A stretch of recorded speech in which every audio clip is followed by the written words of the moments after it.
भाड्याने टोपी दिलेली परत घेतली.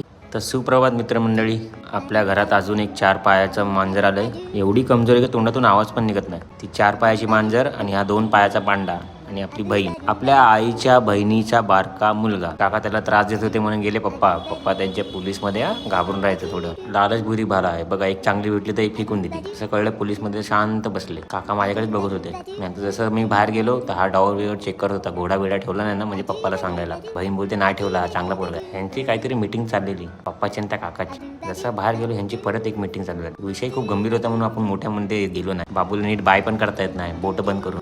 काका बसले का उभे दिसत नाही. आपण वाघाचं सिंहाच्या सगळ्यांचे आवाज काढून दाखवले. बाबूचं रिएक्शन 0. बाबू माझं तोंड बघून वैतागला, स्वतःच खेळायला लागला. पाऊस असू दे, वादळ असू दे, आपण टीव्ही बघितल्याशिवाय राहत नाही. आई बनली जॉन सीना. बहिणीला कोणी पण त्रास दिला तर मग तो प्राणी पण असू त्याची गय केली जाणार नाही. उंदीरचे 5 पिढ्या पण लक्षात ठेवतील ह्याला. आरोपी बघा कसा कोपऱ्यात शांत बसला, जसं की ह्याने काय केलंच नाही. धन्यवाद.